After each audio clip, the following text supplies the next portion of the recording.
राधे कृष्ण राधे कृष्ण। अर्थ देवी गीता। अर्थ प्रथम अध्याय। जनमेजय जी ने कहा, हे मुनिवर, आपने पहले कहा है कि अनंतर यह परम ज्योति हिमालय के पृष्ठ में आविर्भूत हुई थी। इस समय उस परम ज्योति का विषय विस्तार सहित मुझसे वर्णन कीजिए। कौन बुद्धिमान मनुष्य इस शक्ति का कथामृत पान करने से विरत होगा। यद्यपि सुदापायी देवताओं को किसी प्रकार मृत्यु की संभावना हो, फिर भी देवी गीता कथामृत पान करने वालों के पक्ष में उसकी कुछ संभावना नहीं होती। व्यास जी ने कहा, हे महाराज, देवी के प्रति जिस प्रकार आपके एकांत भक्ति देखता हूँ, इससे मुझको बोध होता है कि आप महात्माओं से शिक्षित, कृतकृत्य, भाग्यवान और धन्य हुए हैं, इसमें संदेह नहीं। हे राजन, अब मैं परम पुरातन तत्व वर्णन करता हूँ, श्रवण करो। देवादिदेव महेश्वर ने उस अग्निदती सती के देह को धारण कर भ्रांतचित्त से भूमंडल पर भ्रमण करते करते जिस स्थान में स्थिर होकर अवस्थिति की, उस स्थान में वह नेतेंद्रिय, संसार ज्ञान रहित और समाधि युक्त होकर देवी के स्वरूप का ध्यान करते करते काल व्यतीत करने लगे। इस समय देवी के बिना चराचर युक्त यह त्रिलोक्य मंडल ऐश्वर्य रहित और पर्वत, समुद्र तथा द्वीप सहित यह संपूर्ण भूमंडल शक्ति विहीन हो गया। संपूर्ण जीवों के हृदय का आनंद शुष्क हो गया। संपूर्ण मनुष्य चिंता के कारण जर्जर चित हो दीन भाव से अवस्थिति करने लगे। सब दुख सागर में निमग्न होकर रोगग्रस्त होने लगे। ग्रहों की विपरीत गति और देवताओं की विपरीत अवस्था होने लगी। राजा लोग सती के अभाव से आदि भौतिक और आदि दैविक दुख परंपरा के अधीन होकर स्थिति करने लगे। इसी समय तारका नामक महासुर ब्रह्मा जी से वर प्राप्त कर अत्यंत दुर्जय हो उठा। वह वीर मत से मत त्रिभुवन को जीत त्रैलोक्य का एकमात्र अधीश्वर हो गया। प्रजापति ब्रह्मा के शिव का औरस पुत्र तुम्हारा हंता होगा, इस प्रकार वरदान करने पर और उस समय शिव के औरस पुत्र का अभाव होने के कारण वह महासुर सदा आनंद से उन्मत्त होकर जय का अभिमान करने लगा। संपूर्ण देवता उसके उपद्रव से स्थान भ्रष्ट होकर शिव का औरस पुत्र न होने के कारण दुष्ट चिंता सागर में निमग्न हुए। सती देवी के इस समय प्राण त्यागने पर महादेव भार्या रहित हुए हैं। अतएव इस समय किस प्रकार उनके सुत उत्पत्ति संभव हो सकती है। हम अत्यंत भाग्यहीन हैं, कारण कि शंकर की पुत्र उत्पत्ति के अभाव से हमारा कार्य सिद्ध होना अत्यंत कठिन हो गया। इस प्रकार चिंता से कातर हो संपूर्ण देवता वैकुंठ लोक में गए और निर्जन में भगवान विष्णु से समस्त वृत्तांत निवेदन करने पर वह उस विषय का उपाय कहने लगे। हे सुरगण, जब मणि द्वीप निवासिनी, वांछा कल्प द्रुम रूपिणी, कल्याणदायिनी, करुणामयी देवी भुवनेश्वरी हमारे लिए सदा जागृत रहती है, तब तुम चिंता से व्याकुल क्यों होते हो।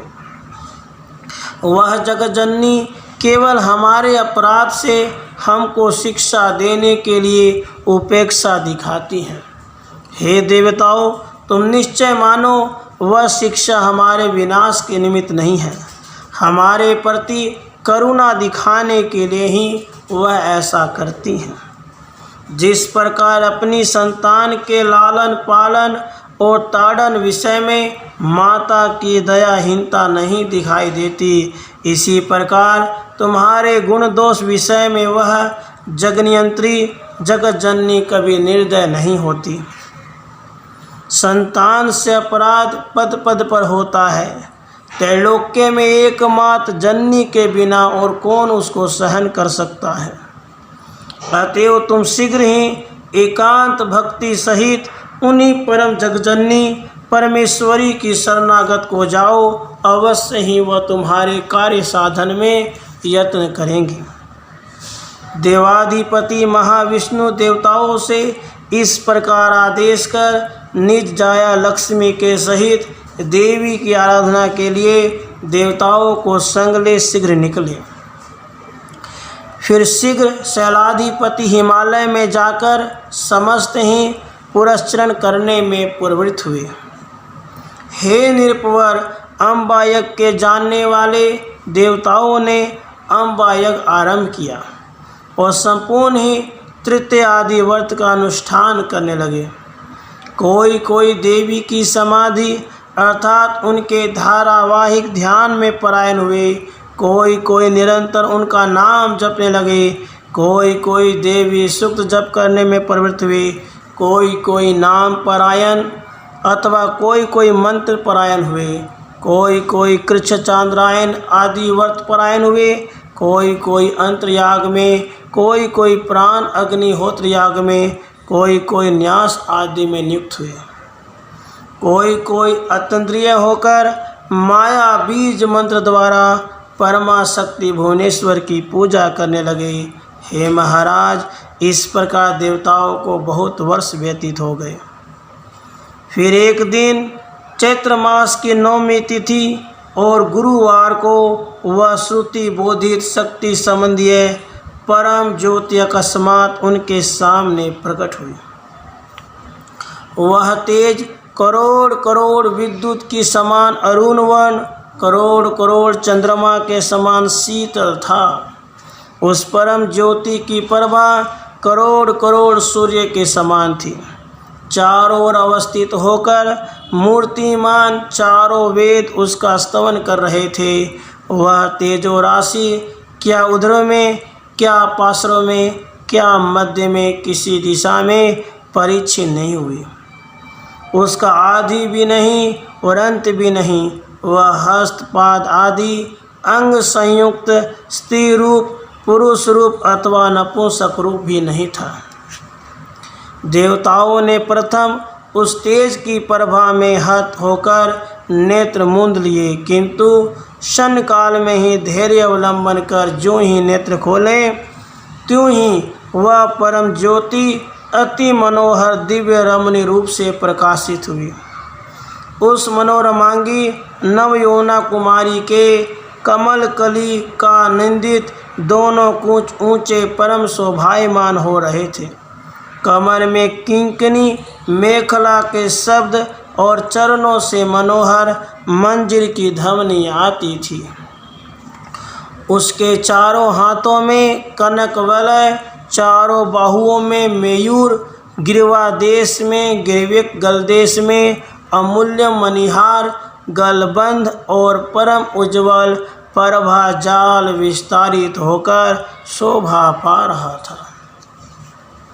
उनके कर्ण और कपोल के मध्यवर्ती केश वाली नव केतकी पुष्पत्रों परी विराजित दीप्त प्रश्न नील वर्ण भरमावली के समान समुज्वल शोभा पाती है। नितम बिंब सुगठित और अत्यंत मनोहर रोम राजी नाभि में विराजित होकर अपूर्व शोभा संपादन करती है। दीप्यमान कनक ताटकंक में उज्ज्वल परम सुंदर मुख कमल, कर्पूर खंड मिश्रित तांबूल से पूर्ण ललाट में अर्धचंद्र शोभायमान, दोनों बोहें चौड़ी नेत्रों के उपांत भाग में कोक नद के समान अर्थात लाल कमल के समान शोभा धारण की है।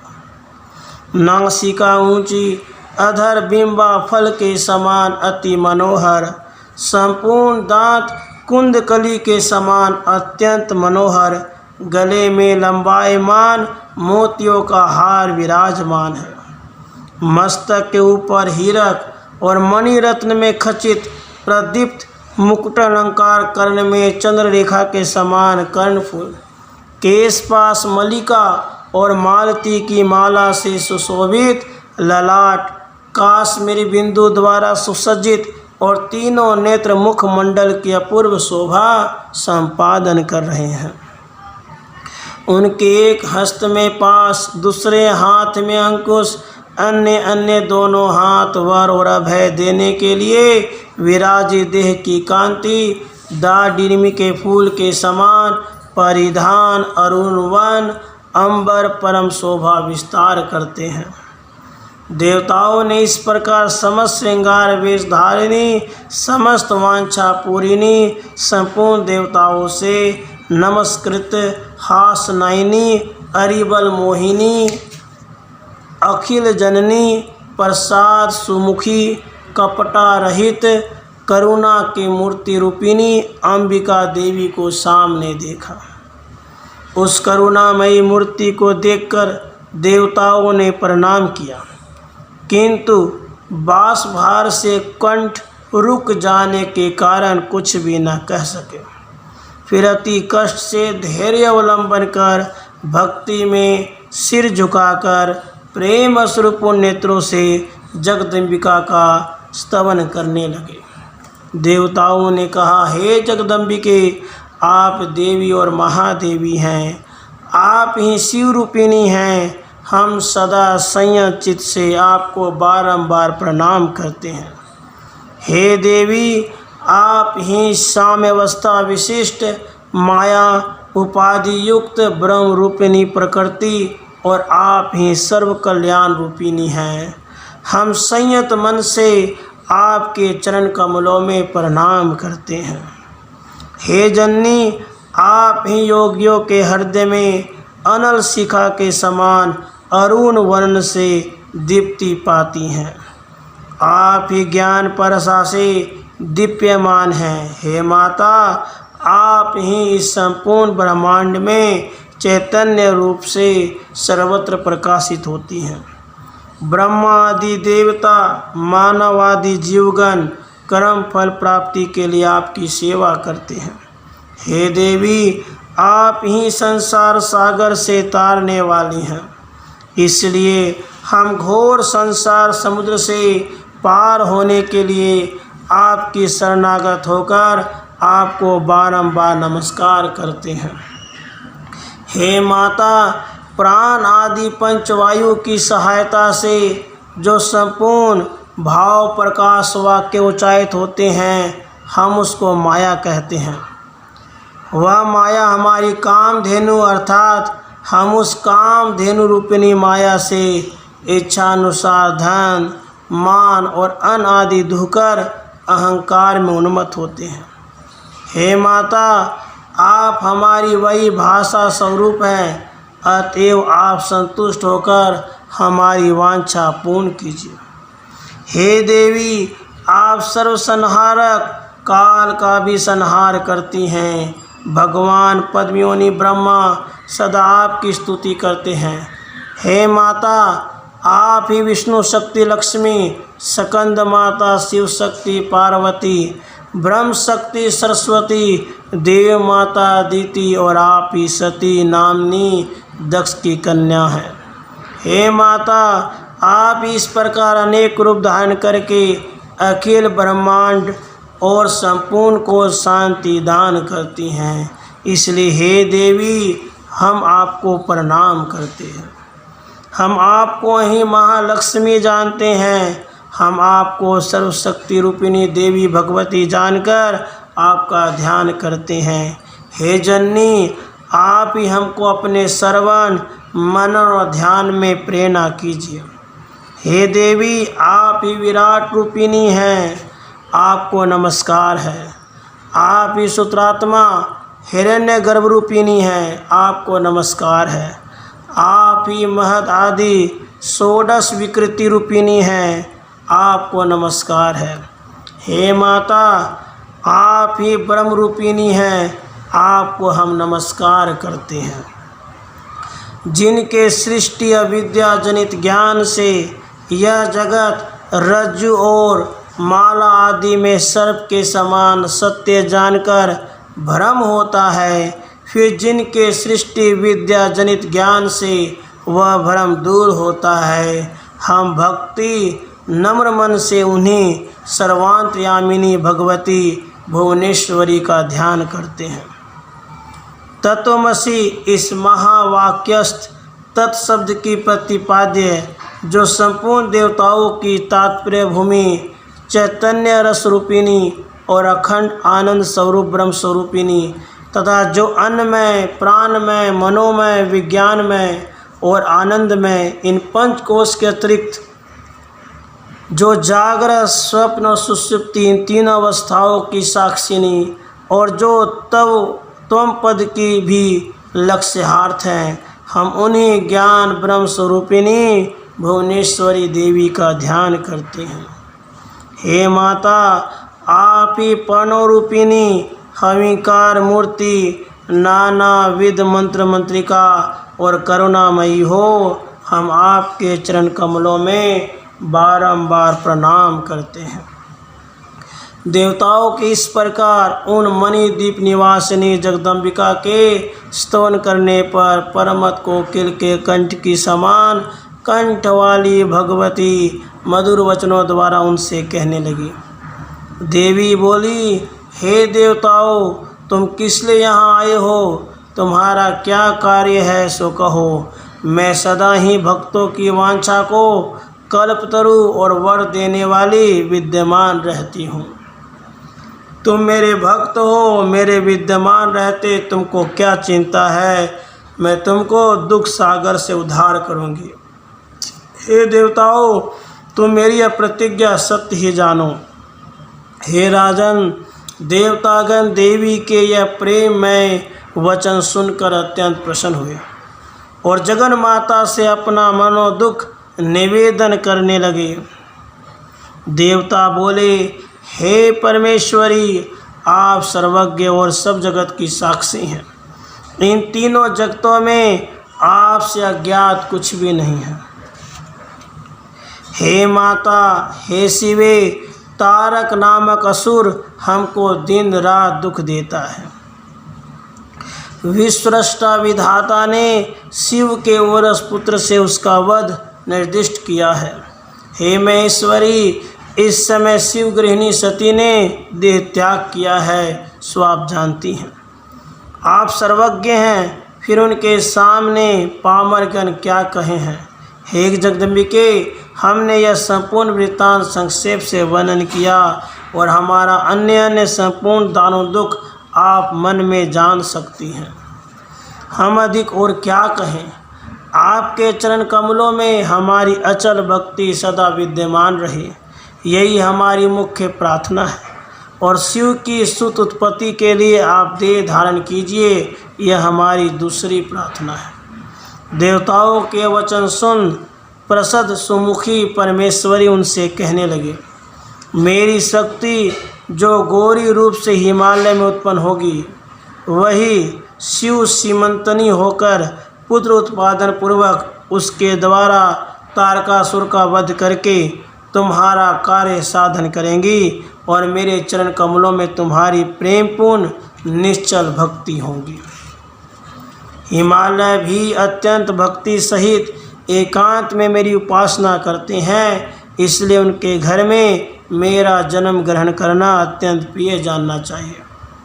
व्यास जी ने कहा, हे राजन, गिरिराज हिमालय भी उनके अत्यंत अनुग्रह सूचक वचन सुनकर प्रेम जनित वाष्प में भरुद कंठ से अश्रुपूर्ण नेत्रों से त्रिलोक के साम्राज्ञी भुवनेश्वरी से कहने लगे, हे देवी, आप जिसके प्रति अनुग्रह करती हैं उसको आप अत्यंत महत्व कर देती हैं, नहीं तो जड़ और स्थावर पाषाण पुंज मैं कहाँ।